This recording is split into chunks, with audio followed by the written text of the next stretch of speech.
Today we're talking about the 5 steps how to get unstuck as an INFJ. Being stuck is something you hear from all types. This isn't INFJ specific, but the things that keep INFJ stuck are very specific. And so if we look left and right at what mainstream media is telling us, if we look at common self-help, it very often won't have an impact on us because we feel like, oh, we're already doing this. This is part of who I am. Like, how will this help me? Because I've actually tried it and I haven't seen any results. And some people, they never try it. And so you might say, okay, that's their problem, but I have tried it. I, as an INFJ, have tried those things. I live those things out and I'm still feeling stuck. So today we're looking at getting unstuck as an INFJ specifically. What will make the biggest difference in getting your life from this coasting position where you feel like nothing is really making sense, you don't have the energy to move forward, to a life where you get excited about taking on the next day and creating a life that is more and more in alignment with who you want to be. Before we get started, remember, if you haven't done this so far, to download the free poster on the INFJ Epic Life Formula. And if you want to take it to the next level, then get the INFJ Epic Life audio guide. Everything you need to know you can find in the links in the description. Step number 1 as an INFJ is to face the facts. So an INFJ is really good at dissociating themselves from reality. And this can be incredibly helpful for us when bad things are happening in our life. And it keeps us in this positive mind state. It helps us to detach ourselves from situations that aren't healthy for us and to move on to the next thing. But the problem with this is that if we don't look at what is really going on in our real life, we're always going to feel like something is not happening. We're going to feel stuck. We might escape from reality for a minute or even a day, but we're always going to be aware of the discrepancy of what is going on in our mind and what our real life looks like. And the more those things actually, move away from each other, the less happy we get, the more depressed we get, the more stuck we feel, because we associate with everything that is in our mind, and reality is just so far away from it that it might cause a reality break. It might cause us to actually not want to move at all because it doesn't feel like it's going to make a difference. And in order to change this dynamic, we have to face the facts. There's no way out of it. We have to face those uncomfortable feelings. So how do we do that? The technique that I love to use most when it comes to INFJs is to say, what if it never got any better? Because one of the ways that we, dissociate from what is going on currently is our thought of, oh, it's going to change. It's going to get better. Something will show up that will make my life, better in any way, or that will change it. But if you ask yourself, what if things never got any different? So until the end of your life, you would live in the same house you live now, you would have the same friends you have now, you will have the same relationships, you will have the same job, and you will have the same habits and, everyday things you do. What if it never got any better? And when you ask yourself those questions, a lot of emotions start to come up. There's a lot of grief that comes with it, because then you recognize that the life that you're currently living isn't what you wanted it to be in most cases, right? I definitely was there. And so a lot of pain comes up, and there's a lot of grief of what life could have been, because then you recognize, yeah, things could change, but I also thought they're going to change 10 years ago and they didn't. And so now I'm here and I have to face the fact. This is what my life currently is. This is the reality I created for myself. Yes, things are happening that are outside of our control, but what we can change is, of course, how we react to certain things. And so we co-created the situation that we're currently living in. And this realization, although it might bring up a lot of pain, it will finally give us the opportunity to anchor ourselves in. Because only once you start putting anchors into your current reality, you can then change it. Before, we, lived in our head, and there you cannot change anything. You can have those images, you can have those dreams, but it will never be enough. Otherwise, I wouldn't be telling you this. If it was possible for us INFJs to be happy in our mind and to have a life that, we don't really like, what's going on in reality, I wouldn't even mention it. But it doesn't work. I've tried it, all INFJs have tried it doesn't work. So you actually face reality. And once you do that, and once you feel all of that pain, you can grieve it. And once you grieve it, you can actually let go. And then you have a new baseline. And that baseline is, this is the current reality. And that's when you get to step number 2.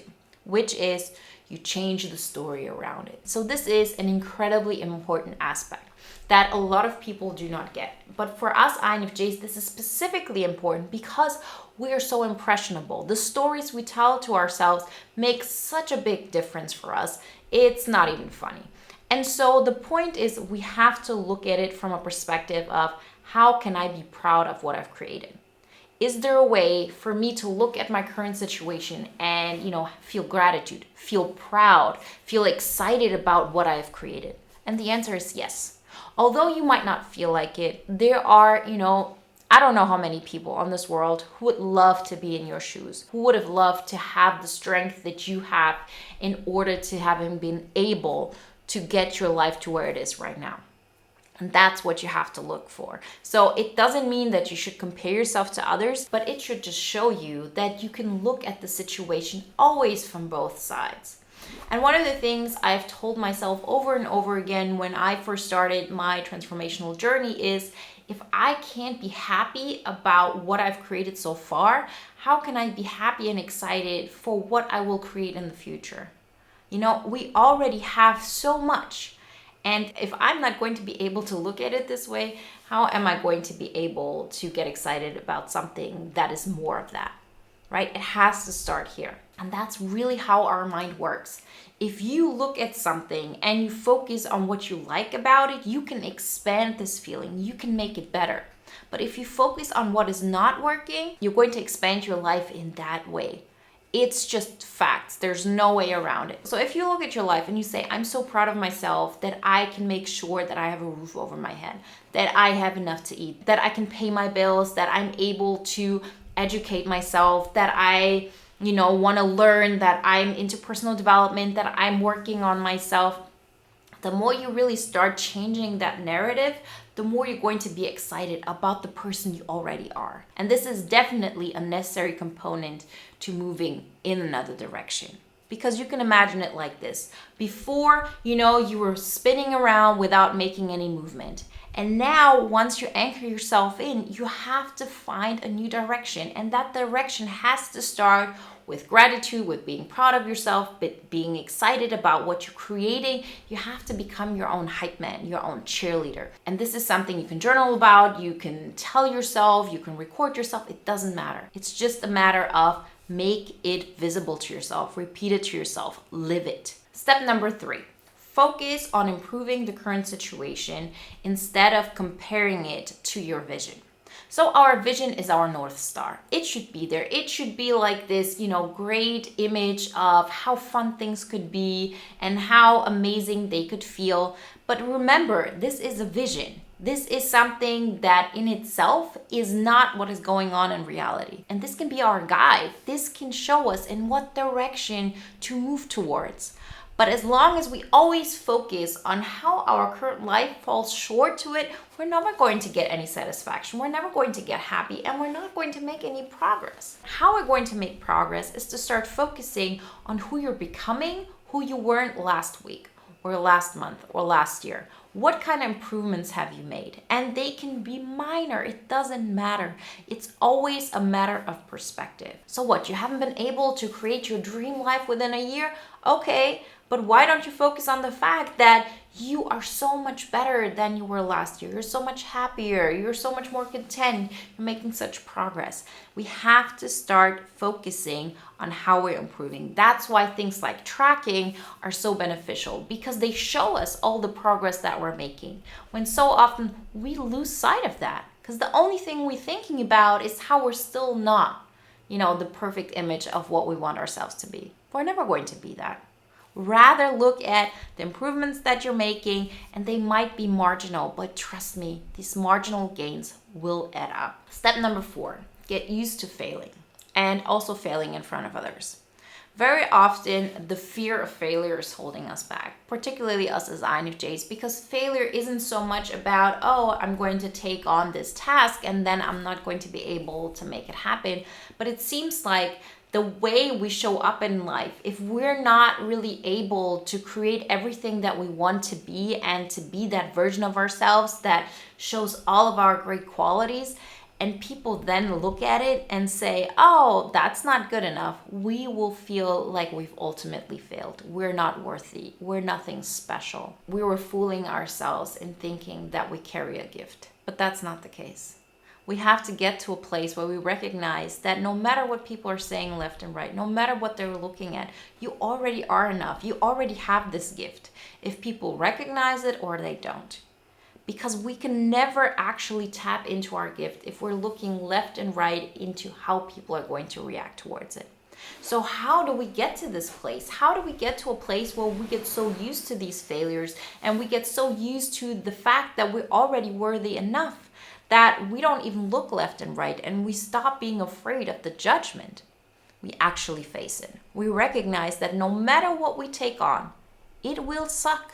This is not a question of if. It's always going to happen. Everything that you start new is going to be way off from what you want it to be. It's going to fall short, and you should do it anyway. Because you're not doing this in order to get the recognition of, oh, you really are somebody special, and that will make you feel whole. It's actually the opposite.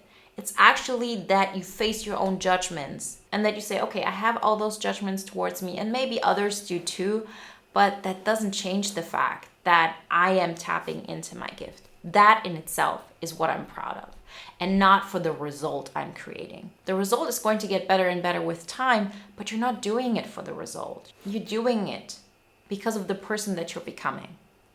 And you become this person with every single step that you take. Every single time you face failure, you get to feel all of those judgments you have about yourself. You get to feel them, you get to heal them, and then you let them go. And the more of those judgments, come on you and you feel them and you let go of them, the more your true essence actually comes out, and the more comfortable you get with yourself, and the more you recognize that you've been this amazing person all along. But you cannot feel this if you don't allow yourself to continuously fail and face those judgments. I always say we want to get to a place where we're getting out of our comfort zone, but we don't get overwhelmed. This is our sweet spot. So all those uncomfortable feelings that you feel when you feel judgment, these are things we want. Let's change the narrative around it. We just don't want it to be that much that it just holds us back.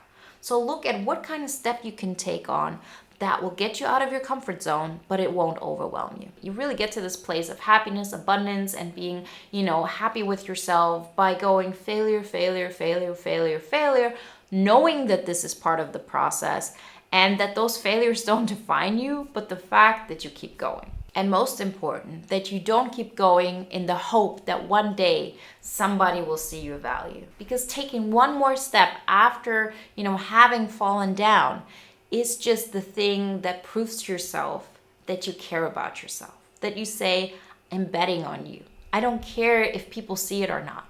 I'm choosing you. I'm not going to regret, betting on myself and saying, I want to make my life better because I'm worth it. And step number 5, you have to be willing to reinvent yourself. INFJs are so good at picking up others' emotional states. INFJs are also great at creating this persona that people are going to like.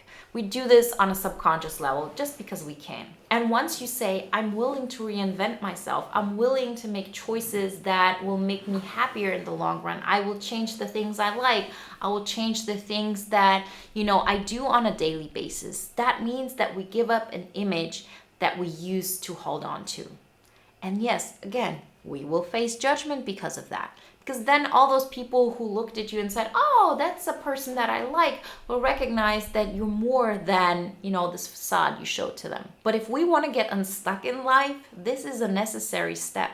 We have to break out of the old molds that helped us for such a long time, and they were great at that moment. There's no need to shame us for that. But now it's time to go to the next step. So we have to be willing to reinvent the image we had of ourselves. We have to be willing to take on the next big thing, to go into a bigger arena of our lives and to say, let me see how far I can take it. Let me see how far I can actually push this. And the only way for us to get to this place is if we're willing to let go of that old mold. Remember, if you want some more guidelines into how to get this process started, creating your INFJ Epic Life, then check out the free poster on the INFJ Epic Life formula. And if you want to go all in, then get the INFJ Epic Life audio guide today. Everything you need to know you can find in the links in the description. And if you want to watch another video now that is in alignment with today's topic, then watch the video when the INFJ finally accepts their mind-blowing nature. This is what happens.